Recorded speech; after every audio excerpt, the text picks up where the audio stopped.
First half అయిపోయింది. ఇక second half బా రివ్యూ చేయాలన్న ఉత్సాహం, మూడు సర్వనాశనం అయిపోయింది. ఎందుకు పుడతారో కూడా తెలియదండి మనుషులు కొంతమంది.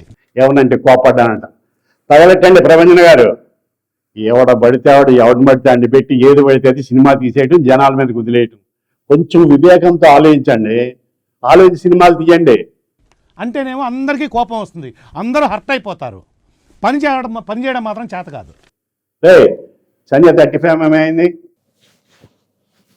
ఫస్ట్ హాఫ్ మాత్రమే బాగుందంటన్నా. మరి ఫస్ట్ హాఫ్ రిలీజ్ చేసుకోవాల్సింది. సరే 1.5 స్టార్ తగలే. సంజయ్ 70mm. ఒక్క టికెట్ పడిందని షో ఆపేశారన్నా.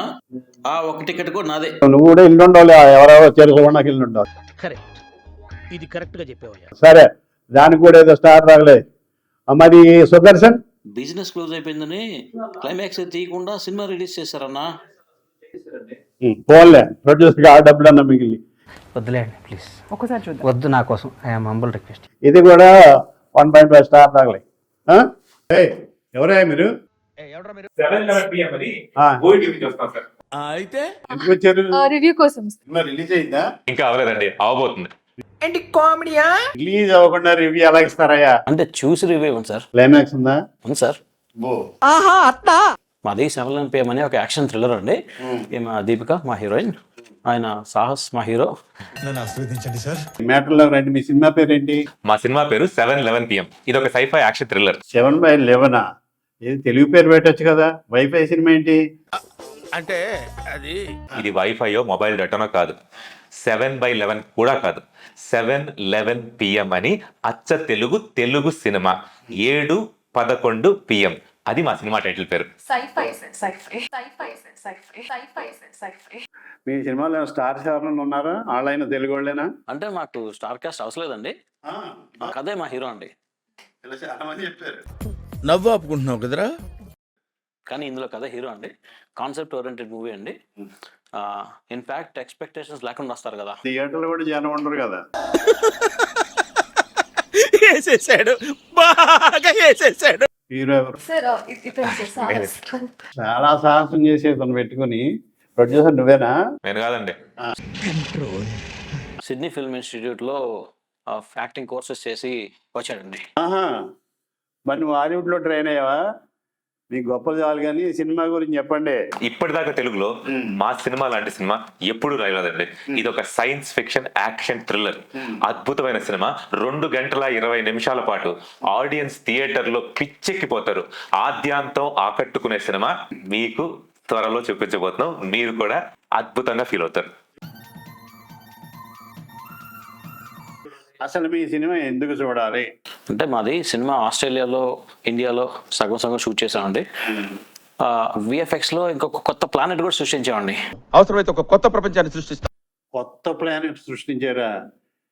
ఇలాంటి దవడాలో ఉల్ఫా కౌరులు చెప్తేనే. చాలా కోపదారి మనిషిని మీకు తెలుసు. నేను ఇలాంటివి వింటేనే మూడ్ పాడైపోయి నా రివ్యూ మీద రిఫ్లెక్ట్ అయిపోతాం. యాక్చువల్గా మేము చెప్పడం కాదు కానీ మీరే చూడండి సార్. మా ఆస్ట్రేలియన్ టీం మీకోసం మేము క్రియేట్ చేసిన ప్రాక్సిమా ప్లానెట్ లో లైవ్ లో వెయిట్ చేస్తున్నారండి మిమ్మల్ని గ్రీట్ చేయడానికి. ఈ పేజ్ గురించి ఎంత చెప్పారు? Sorry sir, actually wrong clip play అయింది. చేతు ఇప్పుడు కరెక్ట్ వస్తుంది. Hello India, we are the 7-11 PM team coming to you live from Proxima EV12.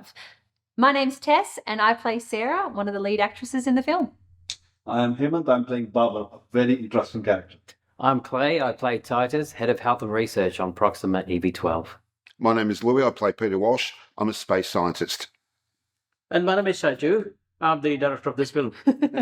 We are coming in cinemas very, very soon.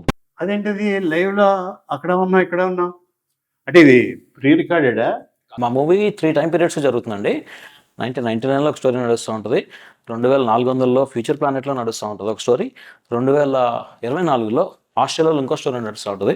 ఈ 3 టైం లైన్స్ కలిసి హంసల్ దేవి అనే ఊర్లో 7 గంటల 11 నిమిషాలకి ఎలా కలిసినాయి, ఏం జరిగింది అనేదండి మా మూవీ కాన్సెప్ట్. దానికోసం మీరు థియేటర్కి వచ్చి చూడాలండి. ఇంట్రెస్టింగ్ గా ఉంది. సైఫై అంటున్నావు, మల్టిపుల్ టైమ్ లెన్స్ అంటున్నావు, ఇంకేం జోనర్స్ కలుస్తాయి? మా సినిమాలో sci-fi, action, thriller, drama, horror, family entertainment, comedy ఇలా అన్ని జోనర్లు కలిసి ఉన్నాయండి. వదిలేసిన జోనర్స్ ఏంటి? Dark, devotional, adult. అయ్యేందుకు వదిలేసారు? అయ్యి పెట్టేలా ఈ కథ అన్ని జోనర్స్ డిమాండ్ చేస్తుంది. మా సినిమాలో కథ అన్ఫోల్డ్ అయిపోద్ది వేరియస్ జోనర్స్ వచ్చి కలుస్తూ ఉంటాయి. ఫర్ ఎగ్జాంపుల్ ఇందాక చూసారు కదా, అలా ఉమ్మూసినటువంటి నాటు క్యారెక్టర్లతో పాటు సైన్స్ ఫిక్షన్ ఏలియన్లు, అడ్వాన్స్ క్యారెక్టర్లు కూడా మా సినిమాలో ఉన్నాయి. ఇవన్నీ ఒకే కథలోకి సాయంకాలం 7:11 ఎలా కలిసాయి, ఇవన్నీ మీరు చూడాలంటే థియేటర్కి వచ్చి మా సినిమా చూడాలి. బాగుంది, వినడానికి ఇంట్రెస్టింగ్గా ఉంది. మరి చూడడానికి ఎలా ఉంటుందో తెలియదు, కానీ రిలీజ్ అయ్యాక చూసి జెన్యూన్ రివ్యూ రాస్తాను. ఎందుకో నాకు హిట్ అవుద్ది అనిపిస్తుంది.